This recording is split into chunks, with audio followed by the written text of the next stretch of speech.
క్వాలిటీలో ప్రాబ్లం రావడం వలన ఈ గాంజా వైపు మగ్గిపోవడం జరిగింది. ఇంకొక ముఖ్యమైన విషయము మంత్రి గారికి తెలియజేసుకునేది ఏంటి అధ్యక్ష, గాంజానే కాదు అధ్యక్ష, పెయిన్ కిల్లర్స్ తీసుకొని పెయిన్ కిల్లర్స్ ని పొడి చేసుకొని దాంట్లో సలైన్ ఏదో మీడియం తీసుకొని దాన్ని ఇంజెక్షన్లోకి ఎక్కించుకొని పిల్లలు ఎక్కించుకుంటున్నారు అధ్యక్ష. దీని మీద కడప ఎస్పీ గారిని కూడా కలవడం జరిగింది. తల్లులు వాళ్ళు మా దగ్గరకు వచ్చి ఆ యొక్క మెడిసిన్స్ మీడియంస్ సిరంజెస్ తీసుకొచ్చి చూపించి పిల్లలు ఒక్క దాంట్లో కలుపుకొని 10 మంది 15 మంది పిల్లోళ్ళు ఇంజెక్షన్ తీసుకుంటున్నారు. ఒకటి ఆ ఇంజెక్షన్స్ వల్ల వాళ్ళకి మత్తు వచ్చేసి ఆ విధంగా ఆరోగ్యం పాడైపోతా ఉంది. రెండో ప్రకారం ఏంటంటే అంటువ్యాధులు ప్రబలే అవకాశం ఉంది అధ్యక్ష. ఆ తల్లులు వచ్చి చెప్పిన విషయం ఏంటంటే మా పిల్లల్ని తీసుకెళ్లి జైల్లో వేసేయండి, మా పిల్లల్ని మేము ఆపుతుంటే మమ్మల్ని కొడుతున్నారు, ఈ యొక్క మెడిసిన్స్ కొనడానికి వెళ్ళేసి డబ్బులు దొంగతనాలు చేయడము, వాళ్ళ ఇంట్లో కొట్టడము, వాళ్ళ పక్క వాళ్ళ జోలికి పోవడము, ఇలాంటి నేరాలు చేయడానికి అవకాశం వస్తూ ఉంది. మేము కంట్రోల్ చేయలేకపోతున్నాము, మా పిల్లల ఆరోగ్యాలు పాడైపోతుంది, మీరు ఏమన్నా చెయ్యి ఆపండి మేడం అని చెప్తున్నారు. అంటే నాకు అర్థమైంది ఏంటంటే ఉన్న సమస్య కంటే సమస్య పెద్దగా ఉంది. ఈరోజు మనం కనుక్కుంటే ఏమవుతుందంటే అధ్యక్ష, ఈ యొక్క మెడిసిన్స్ కొరియర్ ద్వారా తెప్పించుకుంటున్నారు. మనకున్న చిన్న సమాచారం ఏంటంటే బెంగళూరు ద్వారా నుంచి తాడిపత్రికి వచ్చి, తాడిపత్రి నుంచి ప్రొద్దుటూరుకు వచ్చి, ప్రొద్దుటూరు నుంచి కడపకి, దీనికి బిల్లింగ్ ఉండదు, ఏముండదు. మెడికల్ షాప్స్ కొరియర్ ద్వారా తెచ్చుకొని ఆ మెడిసిన్స్ ని ఈ పిల్లలకు ఇచ్చేస్తున్నారు అధ్యక్ష.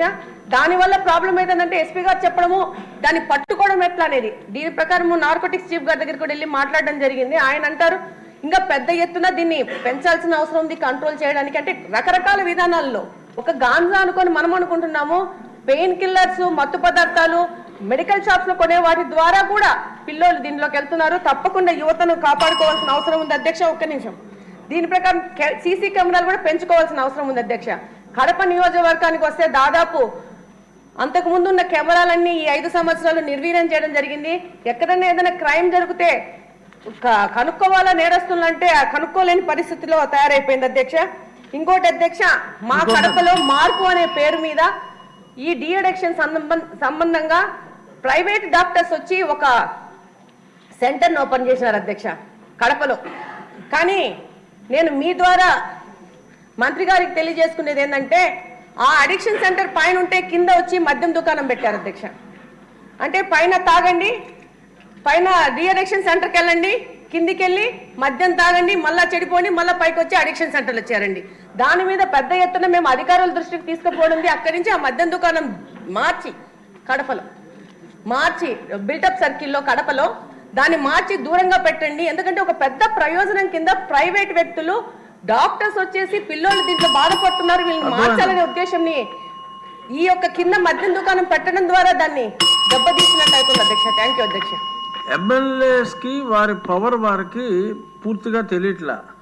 సమస్యలు హోమ్ మినిస్టర్ గారికి చెప్పడం మంచిదే, కానీ మీ నియోజకవర్గాల్లో పోలీస్ తోటి ఇంటరాక్ట్ అయ్యి MLAs must also take active role in controlling the anti social activities.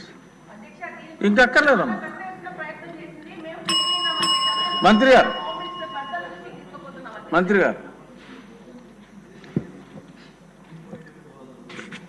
అధ్యక్ష ధన్యవాదాలు అధ్యక్ష. గౌరవ సభ్యులు మాట్లాడిన మాటల్లోని వాళ్ళ తాలూకా బాధ ఒకటేంటంటే సొసైటీ పట్ల వాళ్ళకున్న రెస్పాన్సిబిలిటీ ప్రజాప్రతినిధులుగా అన్నది చాలా క్లియర్గా కనబడుతుంది. యాక్చువల్గా మనం అధికారంలోకి రాకముందే ఈ విషయం చెప్పాలి అధ్యక్ష. ఒక 2 minutes నాకు ఒక టైం ఇవ్వండి, ఎందుకంటే చాలా crucial issue and important issue అధ్యక్ష ఇది. ఎందుకంటే లాస్ట్ టైం మన గౌరవ మంత్రివర్యులు లోకేష్ బాబు గారు యోగాలం చేసేటప్పుడు నేను చంద్రగిరి కాన్స్టిట్యున్సీకి వెళ్ళాను అధ్యక్ష. చంద్రగిరి కాన్స్టిట్యున్సీకి వెళ్ళేటప్పుడు సార్ దగ్గరకు వచ్చి ఒక తల్లి ఒక బిడ్డను తీసుకొచ్చి ఆ బిడ్డకి కూడా స్కార్ఫ్ కట్టుకుని వచ్చింది అధ్యక్ష.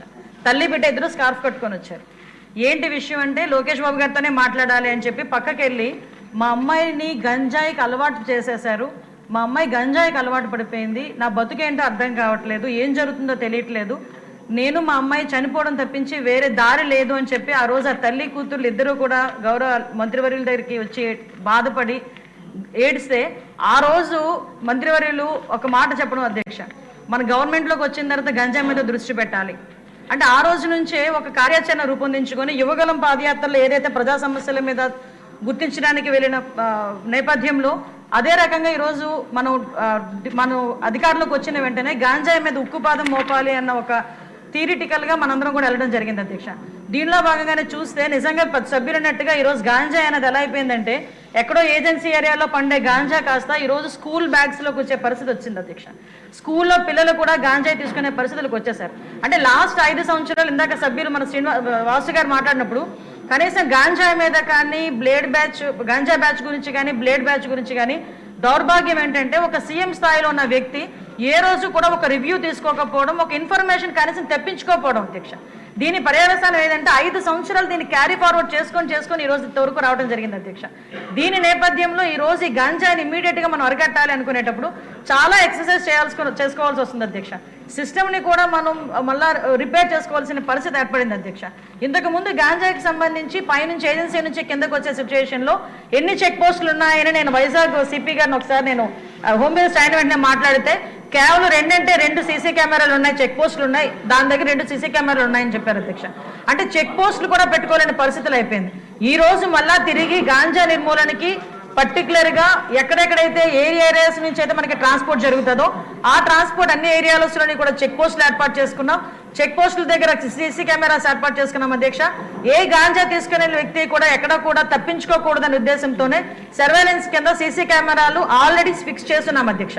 దీని నేపథ్యంలోనే మనం అర్థం చేసుకుంటే అధ్యక్ష ఈ 5 నెలల కాలంలో మనం వచ్చిన ఎన్డీఏ గవర్నమెంట్ వచ్చిన 5 నెలల కాలంలోనే సుమారుగా 25,000 కేజీల గాంజాని ఈరోజు పట్టుకొని గవర్నమెంట్ స్వాధీనం చేసుకునే పరిస్థితి, పోలీస్ డిపార్ట్మెంట్ వాళ్ళు పట్టుకొని స్వాధీనం చేసుకునే పరిస్థితి కనిపించింది అధ్యక్ష. దగ్గర 916 మందిని కూడా ఈ రోజు మనం జూన్ నుంచి అక్టోబర్ వరకు చూసుకుంటే 916 మంది మీద ఆల్రెడీ కేసులు నమోదైన వాళ్ళందరూ కూడా వెళ్ళారు అధ్యక్ష. ఇందాక గౌరవ సభ్యులు కూడా జైలుకి సంబంధించిన విషయం కూడా చెప్తున్నారు అధ్యక్ష. ఇంతకు ముందు ఏం జరిగిందన్న దాని గురించి ఈ రోజు నేను చెప్పక్కర్లేదు, మీరు చెప్పక్కర్లేదు, ప్రపంచం అంతా కూడా తెలుసు. కానీ ఈ రోజు మేము వచ్చిన తర్వాత మా నిఘా యంత్రాలు ఎంత క్లియర్ గా పనిచేస్తున్నాయంటే ఎప్పుడు నుంచి జరుగుతుందో అర్థం కాదు. రాజమండ్రిలోని ఒక ఫార్మసిస్ట్ ఒక జైల్లో ఉన్న వ్యక్తికి గాంజా తీసుకెళ్లే పరిస్థితి నిన్న మొన్న కనిపిస్తే ఇమీడియట్ గా దాన్ని మా నిఘా యంత్రాలన్నీ కూడా పట్టుకొని అతన్ని కూడా అరెస్ట్ చేసి జైలుకు పంపించిన పరిస్థితి. మీరు అన్నట్టుగానే ఎక్కువ ఏజెన్సీ ఏరియాలోని చిన్న పిల్లలు దీనికి ఎడిక్ట్ అయిపోయే పరిస్థితి కనిపిస్తుంది అధ్యక్ష. ఎడిక్ట్ అవ్వడమే కాదు అధ్యక్ష, వాళ్ళకున్న ఫైనాన్షియల్ ప్రాబ్లమ్స్ ని బేస్ చేసుకుని వాళ్ళని పావుల కింద వాడుకునే పరిస్థితి ఉంది.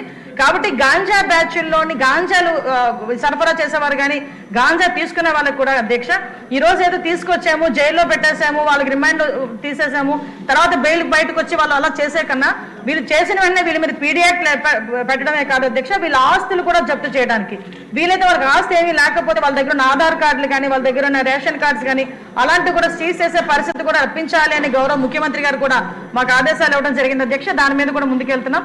ఇంకా మీరు కడపలో ఉన్నట్టు మా దృష్టికి వచ్చింది కాబట్టి ఒకసారి మేము కూడా మాట్లాడతాం అధ్యక్ష. అదేవిధంగా డీఅడిక్షన్ సెంటర్స్ కూడా మాక్సిమం ఎక్కువ పెడుతున్నాం అధ్యక్ష. ఎక్కువ మంది డాక్టర్స్ ని కూడా ఈవెన్ సెంట్రల్ జైల్లోని కూడా డీఅడిక్షన్ సెంటర్లు పెట్టడానికి ఒక ప్రపోజల్ ఉంది అధ్యక్ష. ఇందాక గౌరవ సభ్యులు అందరూ కూడా చెప్పినట్టుగా ఎక్కడా కూడా గాంజాయికి ఎటువంటి విచ్చలవిడితనం అనేది లేకుండా చాలా సీరియస్ గా తీసుకున్నారు అధ్యక్ష. ఒక్క విషయం చెప్పి నేను ముగిస్తాను అధ్యక్ష. ఎందుకు చెప్తున్నానంటే ఈ రోజు మేము చేయగలము అని మన గవర్నమెంట్ చేయగలము, గాంజాని అరికట్టగలము అని చెప్పడానికి గల ప్రధానమైన కారణం ఏంటంటే గాంజాకి మేము వచ్చింది ఇమీడియట్ గా దానికి ఒక సెపరేట్ వింగ్ ఏర్పాటు చేశాం అధ్యక్ష. దగ్గర 469 మందిని స్టాఫ్ అలోకేట్ చేశాం అధ్యక్ష. అదేవిధంగా సుమారుగా దానికి స్పెషల్ గా ఫోర్స్ ఏర్పాటు చేసుకున్నాం, వాళ్ళకి స్పెషల్ గా బడ్జెట్ ఏర్పాటు చేశాం. ఎక్కడా కూడా మిగతా డిపార్ట్మెంట్ వాళ్ళతో కాకుండా వాళ్ళు సపరేట్ గా వాళ్ళకు ఒక అధికారాలు ఇచ్చి సర్వాధికారాలు ఇచ్చి ఈరోజు గాంజాని అరికట్టే పరిస్థితిలో మనం తీసుకొచ్చాం. 5 సంవత్సరాలు ముఖ్యమంత్రిగా ఉన్న వ్యక్తి ఆ పులివెందుల ఎమ్మెల్యే ఈ రోజు అప్పటి వరకు ఎక్కడ కూడా ఒక రివ్యూ చేయకపోతే నాకు తెలిసి 5 నెలల కాలంలో దగ్గర 7 సార్లు గంజాయి విషయంలో రివ్యూ చేసిన ఘనత కూడా గౌరవ ముఖ్యమంత్రి గారికి మన దక్కింది అధ్యక్ష. కాబట్టి ఇంత కాన్ఫిడెంట్ గా మేము చెప్పగలుగుతున్నాం అధ్యక్ష. గాంజాని కానీ బ్లేడ్ బ్యాచ్ కానీ బ్లేడ్ బ్యాచ్ కూడా ఎక్కువగా రాజమండ్రి విజయవాడలోనే ఎక్కువగా ఉంటుంది అధ్యక్ష. దాన్ని కూడా అరికట్టడానికి ఈ రోజు పోలీస్ డిపార్ట్మెంట్ అంతా సన్నద్ధమైనారు అధ్యక్ష. Thank you.